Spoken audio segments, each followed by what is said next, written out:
going on, guys? Welcome back to a brand new tactics video. Today we have got an official one centre-back tactic. Finally, we've got it to work with a 98% win rate right towards the end of FM24. We have finally cracked the code. Now, if you do enjoy the tactics, be sure to leave a like and subscribe because we're going nowhere for FM26. In fact, we're going to be posting more, so make sure you are subscribed with that bell turned on. Today we're going to be testing with Salzburg, Monaco and Newcastle. So this tactic is not designed for a relegation Premier League team, but you can push it to sort of like a top 6 team and still be completely fine. And as always, not one, not two, but 3 tactical variants. So going in right away with one of the balanced versions of the tactic is going to be Monaco. Obviously over in the French league, they're not favourites. If anything, they're actually third favourites behind Paris Saint-Germain and also obviously Marseille, who have actually got a really good team. Now, we come out and only lose 2 games the entire season against PSG and also Strasbourg. This tactic, you will concede the odd goal here or there because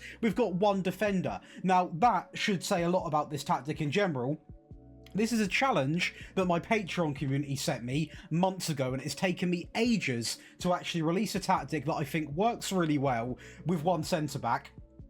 And also does have some really good goal output. Now, we are seeing that in this season. You're seeing Bologna in there with 39, Minamino with 32. You're going to see Paul Pogba, Vanderson, Enrique. One thing with this system, the wing-backs are so important. So make sure you have got really good wing-backs. Now, when it comes to the stats, we're going to outscore even one of the best attacking teams in world football, Paris Saint-Germain. We're going to have the most shots, obviously the most points, the most dribbles being made. Possession, somehow, and I say somehow because when you see the shape of this tactic, it is not designed for a tiki-taka tactic. We've actually nearly matched PSG with 60% possession. Defensively, we are going to comfortably take second, which I'm more than happy to take. Again, we've got 1 centre-back, and the data hub looks like this.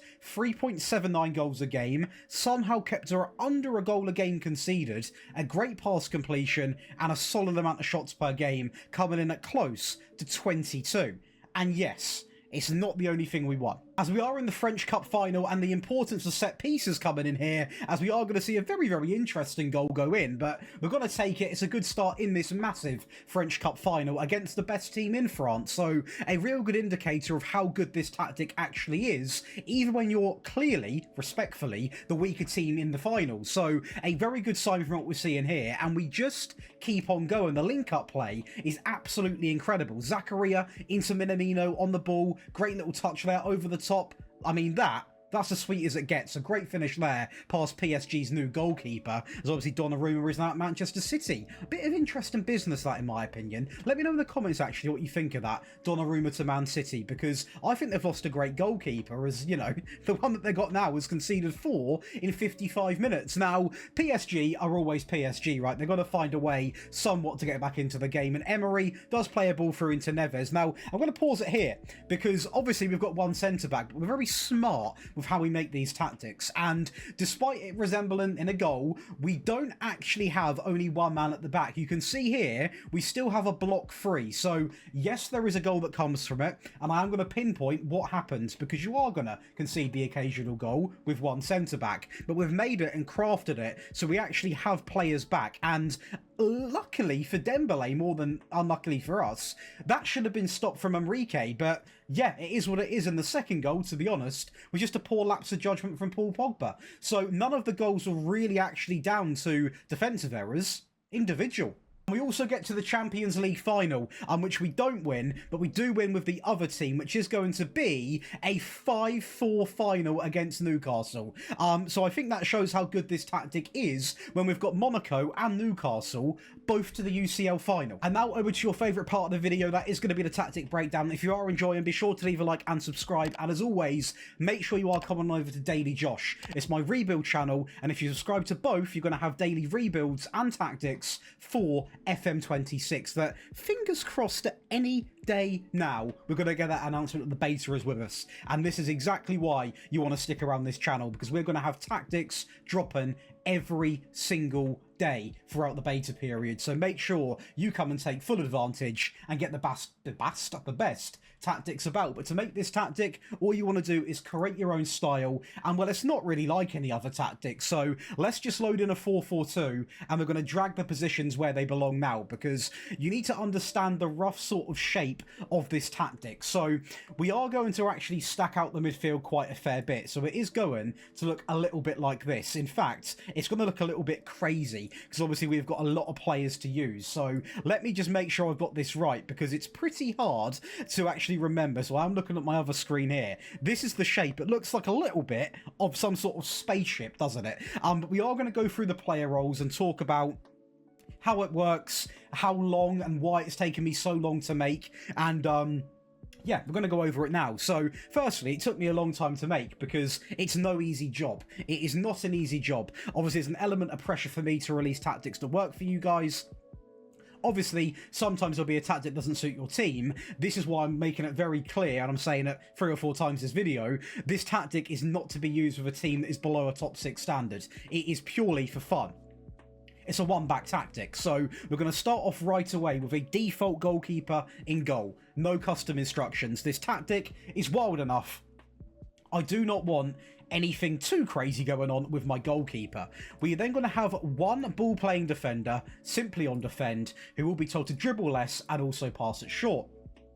The reason why he's told to dribble less is because, as you can imagine, I really can't afford this guy to go dribbling with the ball because I've got one technical defender at the back here, and him holding the position is absolutely vital for this tactic working. Now, where this tactic really does perform is number 1 in the middle with that DM on support. He will be told to take fewer risks, dribble less, shoot less, hold position, and also tackle harder. You might think, Josh, oh, you're restricting your DMs. Yeah, I am, because we are playing such an attacking tactic with one centre-back. So in the middle here in this block 3, he has to be on these instructions. We are then going to be very smart and use 2 halfbacks. So actually, these will drop back into a back 3. Now, we've not breached the challenge rules at the Patreon set because we've got one actual ball-playing defender, one actual central defender. There was no rules about not using halfbacks. Now, if you want me to try and recreate this with no halfbacks,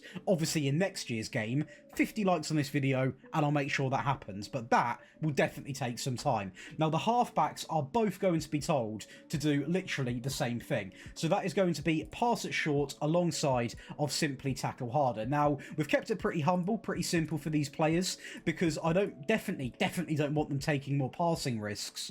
Naturally, they hold the position. Naturally, they dribble less, but I do want them to be aggressive. So that is why we have got tackle harder on. When it comes to the wing backs, we are going to use 2 automatic wing backs, actually, as it automatically sets us up on. So we've got a few instructions, so we'll lock in. Instruction 1 is going to be cross more. Instruction 2, cross from deep. Instruction 3, run wide. Instruction 4, get forward. Instruction 5, stay wider. Instruction 6, close down more. Instruction 7, tackle harder. Now, don't worry, I'm not cruel. We're going to go over that again in a bit more of a slower fashion. So, let's get this right. Cross more. We are then going to look to cross deep. We are then going to run wide, get forwards, stay wider, close down, and then tackle harder. So they should have exactly the same instructions from left to right, nice and simple. I do want to quickly say at this part of the video, if you are interested in getting all of my year's tactics, including this one, you get every tactic on mobile and console. There's over 340 from this year. So make sure you go on over to that Patreon where this month there is 40% off and you can be part of a team of 6,000 people. That is also going to be the place where there's going to be daily FM26 tactic files to download, rebuild save files, set pieces, training, Wonder Kid shortlist, everything you need for FM26 is going to be available right there from day one. We've got 5 new perks for all paid members, so make sure you go and get involved because that page has blown up even with a cancelled FM year. So next year, I'm going to add a lot back to it and improve it day by day. Much love for those that go over. We're then going to go over to the final 4 players in the team. We'll go over the basic 2 up top because we are going to have a default advanced forward and then a default shadow striker.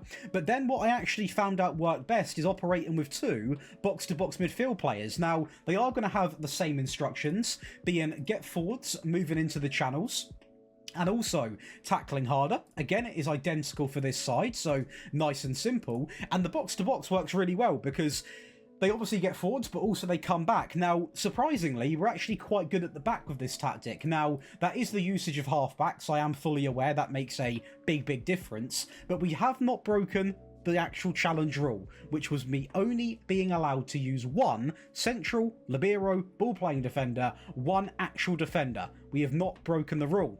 In possession, we are going to go down to fairly narrow. We are then going to use low crosses, overlap left, overlap right, while playing out from the back. We are also then going to run at defence with a higher tempo and a shorter passing directness. In transition, we're going to counter press, counter, slow the pace down and play to the entire back line while taking short goal kicks. And lastly, out of possession, we're going to go up with that high press, the higher defensive line, get stuck in, prevent short goalkeeper distribution, and a maxed out trigger press to much more often. Now, we did use free tactics for most of the tests, and this one was vital, the attacking tactic, because believe it or not, even with a team that is that attacking, there are the occasional games which are still 0-0 in 80 minutes, or you're drawing 1-1, you want to go a little bit more attacking, so that's exactly where this comes in. So the big change is going up to attacking, literally with a mentality. The goalkeeper and the ball player remain the same, as does these three players here. You can see the halfbacks, the DM, they remain the same. The box-to-boxers, they remain the same, and the striker and shadow striker also remain the same. The big difference is two attacking wingbacks, both on the same instruction, so we're going to go through them very slowly because they are both exactly the same. So two attacking wingbacks on take more risks, cross more often, cross aim centre, dribble more, run wide, shoot less often, stay wider, close down, and also tackle harder. So all of the difference is done via the attacking mentality, the actual attacking wingbacks, and of course the team instructions. The one thing that doesn't change is going to be the low crosses, the overlapping runs, playing out from the back, the tempo, and the passing remain exactly the same. The change, the double stack of be more expressive and also run at defence. In transition, the distribution remains exactly the same, but is a front three lockout of counter press, counter, and also distribute quickly. And smartly, I left a little bit of wiggle room with that defensive line as we now go much higher, much more often, prevent short goalkeeper distribution, and also get stuck in. And that's going to give you the attacking version. Now, very important, you have a defensive version, because this is perfect to use for obviously those games which you're 1-0 up in, 2-0 up in, maybe 3-1, whatever it is you want to completely flip the script, be a bit more of a lower tempo team, a bit more direct, sit back, defend, then counter. This comes in. So first of all, balance mentality. The goalkeeper, the ball player, they remain the same. We then have three halfbacks. So the one on the left and the right remain exactly the same. The one in the middle actually has take fewer risks alongside of shoot less and tackle harder. And they will all drop back, and we can seem to be defend actually in a back four of pretty much central area. So they really do stack that area of the pitch out, which is why we can afford to still have these wing backs both on automatic, crossing more often, crossing from deep, staying wide, and being still aggressive by tackling harder and closing down more. The box-to-boxers, two of them, simply both on tackle harder, and the shadow striker, with that advanced forward, he remains unchanged. In possession, down to narrow, final third, low crosses always remains, as does this lovely approach play, playing out from the back, overlapping left, overlapping right. Time wasting all the way up. If you've got mine, play for the set pieces because they are absolutely nuts. Run at defence, the tempo remains in the middle, but this time we are going to go slightly more direct. In transition, we're going to regroup, so the advanced forward, the shadow striker, the midfielders, the wing backs, they all drop back, but we are also then going to counter, so they will also then all get forward. Slow the pace down, play to the entire back line while taking short goal kicks. And lastly, out of possession, the high press with that standard defensive line, much more often prevent short goalkeeper distribution and also get stuck in. Now, it looks brilliant what I've said, but do they actually work? So let's go and have a little look now at Salzburg, which was done using the attacking version for the whole season. Then we go to Newcastle, which is done using a mixture of all three tactics you've seen today. Salzburg, we go on to enjoy a great season, right? I mean, we're talking about 21 wins and just one loss. Karim Kanate, Kiergaard, you know, Bidstrup, Franz, all having a really, really good season. Yes, they are a powerhouse team, but please, we're playing a one centre-back tactic. You're not expecting this to be used with, you know, bottom of the Premier League team. You know, this is designed for a little bit of fun and to be used as sort of a top six side. Now, I will say with Salzburg, we even claim the possession, the pass completion, the most shots, the fewest conceded. We absolutely cooked up a storm in that Austrian league. And I mean, yeah, the stats speak for themselves. But to be honest with you, we know what it's like playing in Austria. It's semi-easy, to be honest with you, as we do in the Austrian FA Cup. So let's go and test ourselves, shall we, with Newcastle. With Newcastle, we definitely push the limits a little bit and we win the Premier League by 12 points over Man City, only losing 2 games the whole season. And you can see here we've got Gordon, we've got Visa, we've got Jolinton, all in the top goal scoring ranks. Now, truth be told, we are obviously not the best team defensively, and we are tied with Man City practically though across both of the stats. But goal scoring wise, well, nobody really competed with us because we were that good. Of course, we did win the Champions League final as well, as we saw in the test with Monaco. We sort of beat ourselves with Newcastle. But as a team, even playing this in the Premier League, we done exceptionally well. There's 3 variants of the one-back mayhem. You've got a default version, a bit more of an attacking version, and a very different but direct defensive version as well. Make sure you are going over and downloading them or copying them in the video. Don't worry, we're never going to be a channel where you have to go over and pay for the tactics. You can copy them in the video. That will not be changing next year either, so do not worry at all. But obviously it shows life back to the creator, and also it makes me able to carry on making these tactics. And at the end of the day, next year we have got endless opportunity for tactics. There's going to be so many we can do, which is why I'm going daily with them, because we have got endless possibility now with the in possession, the out of possession. The different meta tactics are going to change every single month because there's going to be something found that's more better, more overpowered, and that is exactly what I'm looking forward to. So SI, hopefully, fingers crossed, have cooked up an absolute storm. Be sure to leave a like and subscribe, and I'll be catching you in the next one.